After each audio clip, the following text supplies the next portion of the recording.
Friends, आज मैं आप लोगों के लिए अर्धवार्षिक परीक्षा कक्षा 11 इंग्लिश का पेपर लेके आ चुका हूँ। 2024-25 का पेपर है जो आपके लिए काफ़ी इंपॉर्टेंट है। सभी स्कूलों में यही पेपर रिपीट हो रहा है, तो आप लोगों के लिए मैं पेपर लेके आ चुका हूँ। समय आपको 2.5 घंटा मिलेगा। पूर्णांक आपका 100 रहेगा और ये 100% है कि ये पेपर आपके स्कूल में आएगा ही आएगा। तो इस जितने भी इसमें क्वेश्चन है आपको सारे देख लेने और अच्छे से तैयार करके ही जाने हैं, ठीक। तो यहाँ से आपको इंस्ट्रक्शन दिए गए हैं। फिर this question paper is divided into 4 section ABCD. All the questions from all the sections are compulsory. Marks and indicated against each question. ठीक, ये आपके कुछ इंस्ट्रक्शन थे। 4 बार डिवाइड में किया गया है इस पेपर को और सारी क्वेश्चन जो है क्या है, कंपलसरी है। और मार्क्स मतलब इसके जो क्वेश्चन है उनके सामने मार्क्स को इंडिकेट किया गया है। देन यहाँ से आपका चालू होता है सेक्शन है रीडिंग। हम लोग क्या देखने वाले, सेक्शन है रीडिंग। तो इसको अगर आप लोग देखेंगे तो इसमें आपको क्वेश्चन नंबर फर्स्ट मिल जाता है। और क्वेश्चन नंबर फर्स्ट में आपको क्या दिया जाता है, एक पैराग्राफ दिया जाता है और इससे आपको क्या बोला गया, read the following passage and answer the question that follow. इसके नीचे जो भी क्वेश्चन इससे पूछे गए हों रिलेटेड, वो आपको क्या करना है, देना है इसका आंसर इस क्वेश्चन का। तो आइए देखते हैं क्वेश्चन क्या है। यहाँ पे देखिए, यहाँ तक ये पैसेज है पूरा, यहाँ तक जो आपको दिखाई दे रहा है पूरा पैसेज है। उसके बाद यहाँ से चालू होता है answer the following question.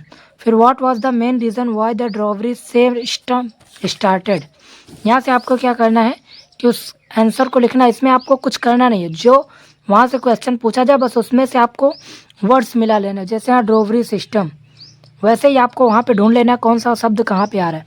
ड्रॉवरी system which started as recent practice to help girls financially as they took on the new phase of their life has gradually turned evil. ठीक, यहाँ तक आपका पहला क्वेश्चन ऐसे हो जाएगा। तो ऐसे ही आपके सारे क्वेश्चन है, आपको इसी में ढूंढेंगे तो आपको मिल जाएगा। मैं सारे आपको नहीं कराने वाला हूँ। अगर कोई क्वेश्चन नहीं होता है तो आप लोग कर लेना, क्योंकि वीडियो ज़्यादा लंबी हो जाएगी अगर मैं सारे क्वेश्चन कराने लगूंगा तो इसीलिए मैं नहीं करा रहा हूँ। आते हैं सेक्शन बी पे। यहाँ पे आपको बोला गया right an article on any one of the following topics about 100-150 words. आप कोई भी कर सकते हैं। फिर उसके आगे बढ़ते हैं तो यहाँ पे आपको पूछा गया use any one of the following pairs of words in your sentence to make the difference in their meanings के लिए। जैसे आपका फर्स्ट वाला क्या है, बर्थ और बर्थ। तो एक बर्थ का क्या होता है, जन्म होता है। क्या होता है, जन्म। और इस वाले बर्थ का जो होता है वो क्या होता है कि जैसे कोई सीट में अगर आप लोग ट्रेन में जाते हैं तो वहाँ लोअर बर्थ होता है, अपर बर्थ होता है। तो ये सीट के लिए ट्रेन में यूज़ करते हैं। इसके हर जगह पे अलग अलग इसके यूजेस होते हैं। ट्रेन में अलग होता है और कहीं पे बर्थ का मतलब अलग होता है। फिर आगे बढ़ते हैं तो यहाँ क्वेश्चन नंबर 6 आपको देखने को मिलेगा translate the Hindi passage into English. इसको आपको क्या करना है, हिंदी को इंग्लिश में करना है। फिर सेक्शन डी लिटरेचर आपका आ जाता है। इसमें आपको सारे क्वेश्चन आपको स्क्रीनशॉट ले लेना है और सारे क्वेश्चन को आपको तैयार करके जाना है। 100% है कि सारे क्वेश्चन आपके पेपर में आएंगे। How did the narrator and his grandmother to come good friends. उसकी माँ कहानीकार की मतलब गुड फ्रेंड कैसे बने, अच्छे मित्र। What was the happiest half hour of the day for the grandmother. ये हाफ आवर आधे घंटे उसके लिए खुशी के कैसे थे। फिर answer the following question in, ये आपका ये वाला क्वेश्चन आपको तैयार करके जाना है। Author and his grand mother के बीच ये जो रिलेशनशिप था वो चेंजिंग, उसका पूरा डिस्क्राइब करना है आपको, पूरा ब्रीफ में बताना है। ओके। फिर question number 9 write the central idea of any one of the following poem. ये आपको क्या दिए गए, the photograph, the laburnum of the voice of the rain. इस तीनों में से मैं आपको 100% बता रहा हूँ कि इन 3 में से अगर आप लोग भी एक भी तैयार करके जाते हैं, क्योंकि यही 3 के ज़्यादा अभी आपका हाफ ईयरली क्वेश्चन है, तो इससे ज़्यादा कुछ आने वाला नहीं है। तो यही 3 आपको तैयार करके जाना है। फिर question number 10 who was the Aram and Murad. फिर what was the Garoghlanian tribe famous for. Garoghlanian किस ट्राइब मतलब किस ट्रिप के लिए फेमस था, ये आपको लिखना है। फिर why did Murad steel the horse, या फिर आप इन दोनों में से एक कर सकते हैं। तो ड्रॉ अ कैरेक्टर, ये वाला क्वेश्चन आपको तैयार करके जाना है। Draw a character sketch of Murad. Okay, ये आपका कुछ इस तरह का सारा पेपर हो गया, मैंने बता दिया। जो भी क्वेश्चन आपको नहीं आता कमेंट करना, उसका सॉल्यूशन मैं आपको प्रोवाइड करूंगा।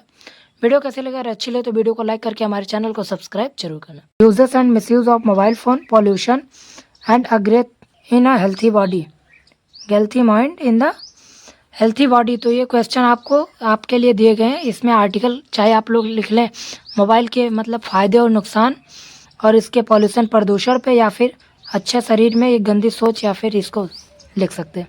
किसी पर भी आपको एक आर्टिकल लिखना है, वो भी 100 से 150 वर्ड में, ठीक।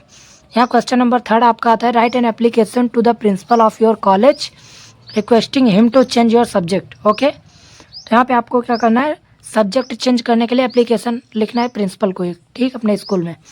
ये आप लोगों को कर लेना है। उसके बाद यहाँ से आपका चालू होता है सेक्शन सी, और सेक्शन सी में आपका जो ग्रामर का है वो मैं आपको करा देता हूँ। फिर choose the correct option of the following question.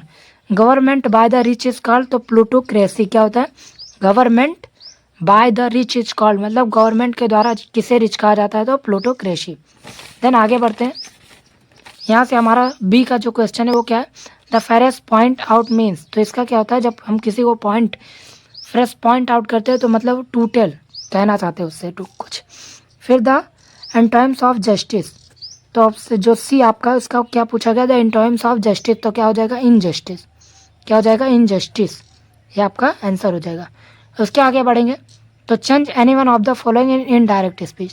यहाँ पे क्या है, my brother said to me may you live long, may you live long, ये कौन सा सेंटेंस है, ऑप्टेटिव सेंटेंस है। इसमें किसी के लिए क्या किया गया, विश्ड किया गया, ब्लेस्ड कुछ भी आए तो यहाँ पे आप लोग लिख सकते हैं my brother blessed that, my brother blessed that I might live long, I might live long, यहाँ पे क्या हो जाएगा, आई माइट लिव लॉन्ग, ठीक। इसको आपको लिख देना है, यहाँ पे दैट लगा देना है, और ब्रदर यहाँ जो सेट है इसको क्या कर देना है, विश्ड कर देना है, ठीक।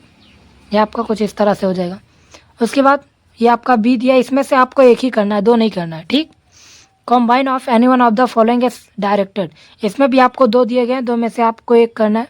You must work hard, you will not success into simple sentence, इसको लिख देना, you will not succeed if you don't must work hard, अगर आप लोग मतलब कठिन परिश्रम नहीं करेंगे तो सक्सेस नहीं होंगे।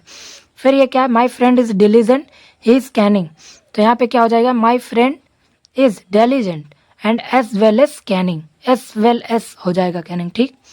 उसके बाद change any one of the following is directed, तो इसमें क्या दिया गया आपको, एक्टिव वॉइस में दिया गया, इसको क्या करना है, पैसिव में करना है। तो he is beaten severally by his mother, he is beaten severally by his mother, तो इसका क्या हो जाएगा कि ही इज बीटन है, तो यहाँ पे इसको ऑब्जेक्ट जो है इसको पहले ले आएंगे, तो his mother has beaten, is की जगह हैज़ बीटन बाय, ही का क्या हो जाएगा, हिम सेवरली, ओके। फिर आपको आना है यहाँ पे डी वाला, आपको बोला गया correct any one of the following sentence, यहाँ पे रमेश इस, यहाँ पे देखिए एफ है, जूनियर देन मुकेश, तो एफ के जगह यहाँ क्या करना था, जे, तो क्या हो जाएगा, Ramesh is junior then Mukesh.